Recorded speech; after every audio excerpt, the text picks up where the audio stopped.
Hey friends, good evening. Welcome back to my channel. कैसे हैं आप सभी? आई होप आप सब बहुत अच्छे होंगे। तो वीडियो में कुछ भी पसंद आए तो वीडियो को लाइक, शेयर एंड सब्सक्राइब करना बिल्कुल ना भूलिए। तो आरती की लाइफ स्टाइल में आप सभी का स्वागत है। आज मेरा सुबह से ही मुझे बहुत सारे काम थे, तो घर में शादी का प्रोग्राम है, तो हल्दी मेहंदी चल रही है, तो घर के प्रोग्राम को देखते हुए सारा काम भी करना पड़ रहा है। तो शाम के 7 बजे मैं आई हूँ पार्लर पे, क्योंकि कटिंग वगैरह मैं आज कर लूँगी, तो कल बारात जाने से पहले पहले मैं अपना ब्लाउज, घर वालों का ब्लाउज, मतलब 3-4 ब्लाउज सिलने हैं और साड़ी फॉल वगैरह करना है, तो सारे काम मैं फाइनल कर लूँगी। और आज इस वीडियो में आप लोगों को सिलाई को सुपर फास्ट कैसे बनाया जा सकता है और सिलाई में फिनिशिंग कैसे लाते हैं, इस टॉपिक पे भी चर्चा करूँगी।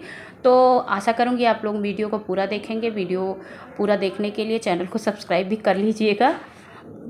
तो चलिए शुरुआत करते हैं। सबसे पहले ब्लाउज की कटिंग की, क्योंकि 32, 34, 36 लगभग एक ही साइज़ का, इस साइज़ का कटिंग मैं एक ही तरह से करती हूँ, अलग अलग साइज़ नहीं होता। खाली चेस्ट की चौड़ाई थोड़ा सा चौड़ी कर देती हूँ, 2 इंच 3 इंच जैसे भी बढ़ाना होता है तो बढ़ा लेती हूँ, बाकी कटिंग सेम ही होता है। तो 14.5 मैंने मोड़ के रखा हुआ है कपड़ा, क्योंकि 14 मुझे पूरा कंप्लीट सिला हुआ चाहिए था, तो 14.5 लंबाई है। और ये देख सकते हैं कंधा, जिसको हम लोग बोलते हैं तीरा, तो कंधा की चौड़ाई 6.5 रखती हूँ मैं। और ये है आस्तीन, आस्तीन को मैंने रखा हुआ है 5.5, तो 5.5 लंबाई आस्तीन की मैंने कटिंग की है। और ये है गला, और गले में मैं 3.25 इंच ही चौड़ाई रखती हूँ। बाकी गले की गहराई जो होती है वो रखती हूँ 6 के लगभग, कभी कभी 6 रखती हूँ, कभी कभी 5.25 या 5.5 भी रखना पड़ता है, जैसे कस्टमर की डिमांड हो। तो अभी मैंने कस्टमर की डिमांड से ही रखा है। तो आगे का पल्ला आप देख सकते हैं 1.5 इंच मैंने बढ़ा के रखा हुआ, और पीछे का पल्ला मैंने 14.5 ही रखा है। और उसके बाद सारा निशान मैंने लगाने के बाद कटिंग कर लेती हूँ, और इसी प्रोसेस से मैं सारी कटिंग करती हूँ, चाहे वो 32 का हो चेस्ट, या 34 का हो, 36 साइज़ का हो, किसी भी साइज़ का ब्लाउज हो। तो कटिंग मेरा यही होता है। कंधे की चौड़ाई जो है 6.5, आस्तीन की लंबाई 5.5, और जो है गले की गहराई जो है गले की चौड़ाई 3 पे रखती हूँ, 2.25 पे रखती हूँ, और लंबाई जो है 6 पे मैंने रखा हुआ है। तो इसी प्रोसेस से मैं सिलती हूँ। और चेस्ट की चौड़ाई जो है मैंने रखी हुई है 10.5, 11.5 भी रखती हूँ, कभी 12.5 भी रखती हूँ। तो जैसे कस्टमर को ज़रूरत हो उसी के अकॉर्डिंग मैं करती हूँ। और बातों बातों में आगे का पल्ला तैयार हो गया था, तो इसको पार्ट को अलग कर लिया है। और गले में जो है आगे के पल्ले में आस्तीन में थोड़ी सी गहराई मैं दे देती हूँ, आधे इंच, उसको मैंने साइड कर दिया है। और यह है पीछे का भाग। तो पीछे के भाग में मुझे गला जो है थोड़ा सा गहरा रखना था, तो 9.5 के लगभग मैंने गला रखा हुआ है, थोड़ा मटका शेप दे दिया है, तो बहुत अच्छा गला बन के तैयार हो जाता है। तो मैं इसी तरह कटिंग करती हूँ। तो ये देख सकते हैं ब्लाउज की कटिंग मैंने शुरू कर दी है, और इसी प्रोसेस से भी आप लोग भी कटिंग करना सीख लीजिए, क्योंकि बहुत लोगों की कमेंट होते हैं कि मेरा कंधा गिरता है। तो ये सब समस्याएं इस तरह से कटिंग करने पे आप लोगों को नहीं होगी। तो इसी तरह से आप लोग कटिंग करिए। बस चेस्ट की चौड़ाई आप लोग बढ़ा सकते हैं 10.5, 4 फोल्ड करने पे 10.5, 11.5, क्योंकि 2 इंच हमको मार्जिन भी लेना होता है। बाकी 8.5 चौड़ाई लगभग सिल के आना चाहिए। तो ऐसे ही बनाती हूँ। और ये है आस्तीन की कटिंग। तो आस्तीन की कटिंग मैं कभी किसी वीडियो में फुल डिटेल वीडियो बनाऊंगी, जब आस्तीन की, अगर आप लोग कमेंट करेंगे कि आस्तीन की कटिंग बताओ। और ये बातों बातों में आस्तीन की कटिंग भी हो रही है, तो इसको कटिंग करके मैं रख देती हूँ। और साथ के साथ 3 ब्लाउज मुझे कटिंग करने हैं, तो इसी प्रोसेस से मैं कटिंग करूँगी। और बात कर रही थी कि सिलाई में फिनिशिंग कैसे लाएं, सिलाई को फास्ट कैसे करें। तो शुरुआत में आपकी सिलाई में फिनिशिंग नहीं है, तो धीरे धीरे जैसे जैसे आप काम करते जाओगे आपकी सिलाई ऑटोमेटिक फिनिशिंग आती जाएगी, साफ़ सफाई के साथ आप सिलाई करना सीख जाओगे। तो इस चीज़ का डर आप मन से निकाल दीजिए कि मेरी सिलाई में फिनिशिंग नहीं है। आप जितना ज़्यादा कपड़े सिलते जाओगे उतनी ज़्यादा अच्छी फिनिशिंग आएगी, और उतने ही ज़्यादा तेज़ी से आपकी स्पीड भी बढ़ती जाएगी। क्योंकि मैं भी ऐसे करती थी, शुरुआत में मुझे टाइम लगता था, लेकिन जैसे जैसे मैं कटिंग करती सिलाई करती जा रही थी, वैसे वैसे मेरा फास्ट भी हो गया और फिनिशिंग भी बहुत अच्छी आने लगी। तो आप लोग भी इसी ट्रिक से काम करिए, लगातार आप काम करते जाओगे, धीरे धीरे फिनिशिंग अपने आप आएगी। तो इसके लिए सोचने की ज़रूरत नहीं है कि सिलाई में फिनिशिंग नहीं आती, स्पीड नहीं अच्छी है। तो काम जैसे जैसे होता है, कहते हैं एक्सपीरियंस जो होता है बोलता है, धीरे धीरे जैसे जैसे आपको एक्सपीरियंस होता जाएगा आपका काम भी बढ़ता जाएगा, और स्पीड आपकी ऑटोमेटिक बढ़ जाएगी। आप सोच भी नहीं पाओगे कि मैं कैसे इतना तेज़ हो गई। तो ऐसा सभी के साथ होता है। शुरुआत में कोई बहुत तेज़ नहीं होता, धीरे धीरे काम करते करते सब लोग तेज़ हो जाते हैं, स्पीड भी बढ़ जाती है और सिलाई में फिनिशिंग भी अच्छी खासी आती है। शुरुआत में एक दो ब्लाउज जब हम लोग सिलते हैं ना तो उतनी फिनिशिंग नहीं आती, जैसे जैसे हम लोग काम करते जाते हैं, काम बढ़ता जाता है, वैसे फिनिशिंग भी आती जाती है।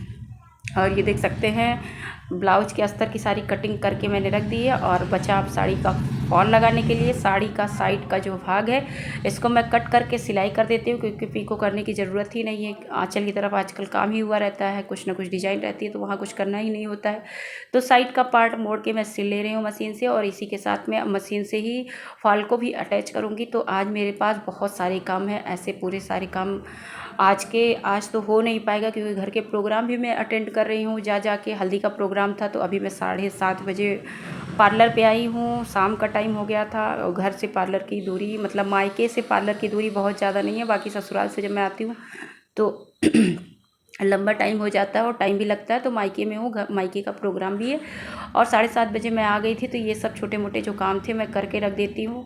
तो अगर इस स्पीड से आप लोग काम करते हैं ना, तो एक दिन के कम से कम 10 ब्लाउज आप सिल सकते हैं। एक दिन पहले आप कटिंग कर लो, स्टिचिंग कर लो, फाल अस्तर को कपड़े में सिल के रख लो, मतलब सब कुछ कर लो, केवल सिलाई पे बैठना हो और डायरेक्ट सिलना हो, तो एक दिन के आराम से 10 ब्लाउज सिल सकते हो, अगर दूसरा कोई काम नहीं है।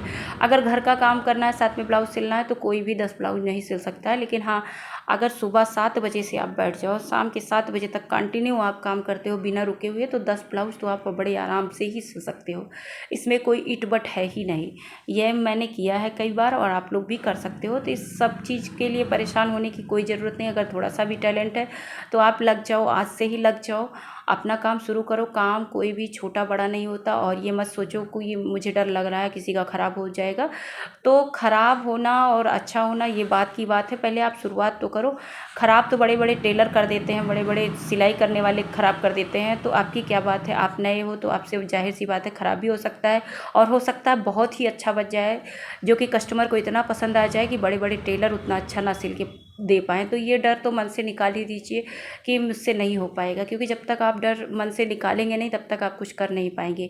इस डर को निकालिए और शुरू करिए। अगर आप में कमियां आएंगी, कमी है या कोई समस्या है, तो धीरे धीरे अपने आप कमी दूर हो जाएगी। कमी से ही इंसान में गुण भी आता है। कमियां ना हो तो हम लोग कैसे जो है अपने काम को समझ पाएंगे कि क्या कमी है, कहाँ से अच्छा करना है। तो धीरे धीरे कमी को सुधारते सुधारते हम एक दिन बहुत अच्छे से सिलाई हो या कोई भी क्षेत्र हो, उसमें हम अच्छा काम कर पाएंगे।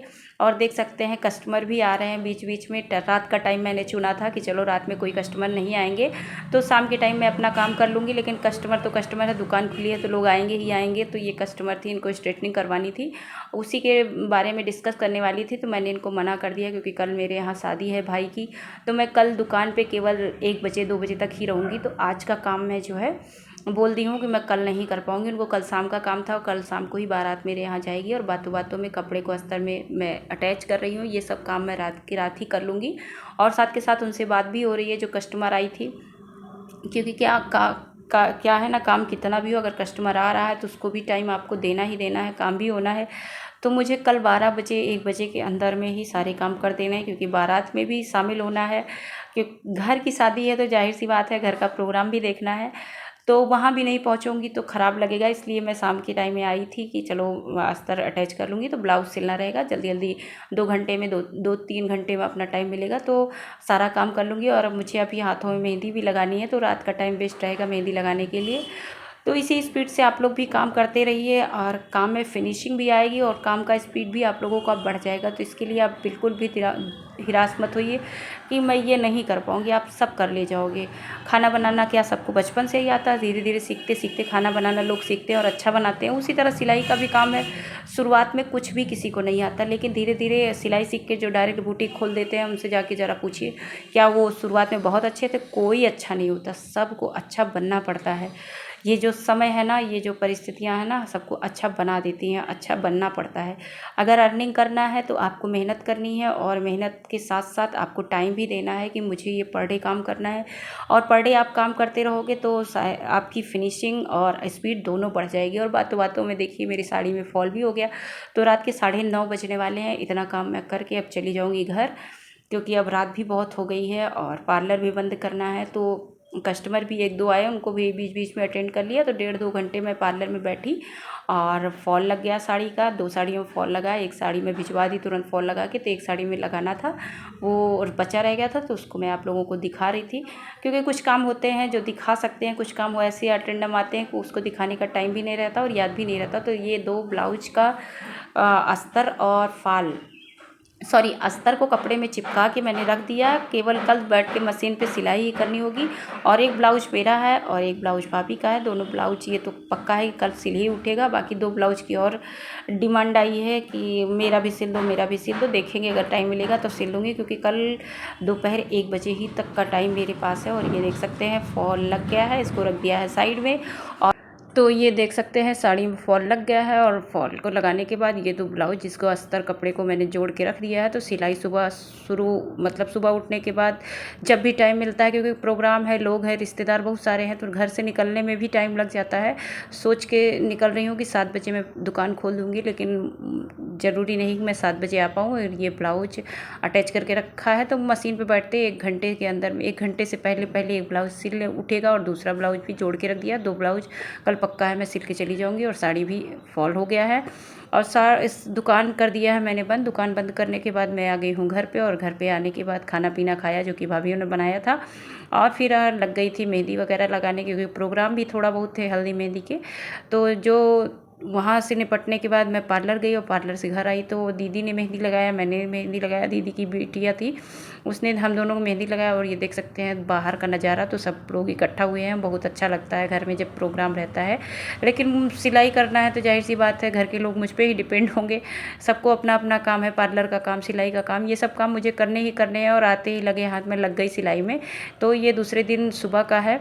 रात में 12 बजे तक मेहंदी लगी। उसके बाद सोए हम लोग, बातें करते करते 2 बजे रात को नींद लगी। 2 बजे सोने के बाद फिर उठे, नाश्ता चाय वगैरह करने के बाद मैं डायरेक्ट आ गई हूँ मशीन पे ही अपने पार्लर पे। और दीदी को साथ में लेके आई थी कि आप बैठी रहोगी, धीरे धीरे बातचीत करेंगे। तो पूरा मतलब 2 ब्लाउज मैंने कंप्लीट कर लिया अच्छे से 12 बजते बजते। वैसे मैं आई थी 9:30 बजे के बाद ही। और कस्टमर भी आ रहे थे, उन लोगों को भी डील करते करते फिर 12:30 बजे मैं दोनों ब्लाउज सिल के अपना रख दी हूँ। और ये देख सकते हैं अभी मेरी सिलाई ही चल रही थी, तो अभी 10:30 बजे का टाइम था। तो पार्लर भी देखना था और कुछ वीडियो मैं बना पा रही थी, कुछ वीडियो नहीं बना पा रही थी, क्योंकि मुझे आधा दिमाग तो मेरा लगा था कि भाई की शादी है, जल्दी से पहुँच जाऊँ। और इधर भी घर के लोग आ जा रहे थे, किसी को कुछ काम, किसी को कुछ काम, और कस्टमर भी आ जा रहे थे। तो आज मुझे बहुत सारी थकान हो गई है, क्योंकि रात में अच्छे से नींद भी पूरी नहीं हुई है। 12 या 2 बजे मैं सोई थी, याद भी नहीं है। और ये ब्लाउज की एक स्टिचिंग मैं आपको दिखा पाई और दूसरे ब्लाउज का स्टिचिंग मैं नहीं दिखा पाई। उसका फ़ोटो मैंने बनाया है, जो कि मैंने पहना हुआ था दूसरा ब्लाउज ग्रीन कलर वाला। तो उसका मैं फ़ोटो आपको दिखाऊंगी, क्योंकि मोबाइल इसी के बाद ख़राब हो गई है। और ये 2 ब्लाउज की सिलाई कंप्लीट हो गई है। और ब्लाउज जैसे मेरा कंप्लीट हुआ, मैंने सोचा चलो अब घर चलते हैं। 12 बज गए थे। तब तक मेरे घर के लोग, कुछ कस्टमर सब हेयर कटिंग के लिए आ गए, थ्रेडिंग के लिए आ गए। तो सबको अपना अपना काम करना था और मैं भी फिर लगातार काम ही करती गई। और हेयर कटिंग करना था, एक एक करके सब लोग अपना बाल खुल के बैठे हैं। मैंने बोला सबको आज ही आना था, एक दिन पहले आ जाते तो और अच्छा था। लेकिन वही होता है ना कि घर की मुर्गी दाल बराबर। तो घर में मैं हूँ तो उन लोगों का टेंशन नहीं है कि दीदी है, बच्ची है, भैया है, मतलब सब लोग यही कहेंगे कि है घर में करने वाला तो किसी भी टाइम चल पड़ो। तो इन लोग को भी संतुष्ट करना था। और ऐसे ही मैं वीडियो बनाती हूँ। अगर आप लोगों को वीडियो मेरा ज़रा सा भी अच्छा लगता है तो वीडियो को लाइक, शेयर एंड सब्सक्राइब करना बिल्कुल ना भूलिए। और आशा करूँगी कि आप लोग कमेंट में हमारी वीडियो के बारे में कुछ भी जो भी अच्छा लगता है उसको शेयर करेंगे। तो आज मैं इतना सारा काम की हूँ ना कि रात में जो है बारात के टाइम इतनी थकान हो गई थी, इतनी थकान हो गई थी कि आगे का वीडियो मैं बना भी नहीं पाई। और मोबाइल भी इसी वीडियो बनाते बनाते गिर गया, मेरा मोबाइल ख़राब हो गया। तो 2 दिन के बाद, मतलब 2 दिन नहीं, सॉरी, एक ही दिन में बन के आ गया। लेकिन यह है कि चपत लगी अच्छे से, 1000 रुपये का नुकसान हुआ। जितनी कमाई हुई उससे ज़्यादा नुकसान हो गया, मोबाइल गिर गई और ख़राब हो गई। तो इनका, ये मेरी बहन की बिटियाँ हैं, तो इनका हेयर कटिंग करना था लेज़र कट में। तो लेज़र कट की कटिंग कर रही हूँ। और इनको यही पसंद था, लंबे लंबे बाल थे, बोले जो है लेज़र कट कर दो, तो उसी की कटिंग कर रही हूँ। तो इनका कटिंग होते होते लगभग मुझे 1 बज गया था। अभी मैंने खाना भी नहीं खाया था और सब मुझे बुलाने भी आए थे कि घर चलो जल्दी। और आप सभी से यही कहना चाहूँगी, जो महिलाएं कमाना चाहती हैं तो देख सकते हैं कितना काम होता है। पार्लर और बुटीक अगर साथ में हो तो बहुत काम होता है और कमाई भी हज़ारों की होती है। तो घर बैठे आप अगर काम ये वाला करते हो पार्लर और बुटीक का, तो एक दिन का 1000-2000 आराम से आप कमा सकते हो। और बातों बातों में कटिंग हो गई है कंप्लीट लेजर कट, और लास्ट में मैंने अपना ब्लाउज जो सिला था उसको पहना हुआ है। Thanks for watching. मिलते हैं नेक्स्ट ब्लॉग में, तब तक के लिए बाय बाय।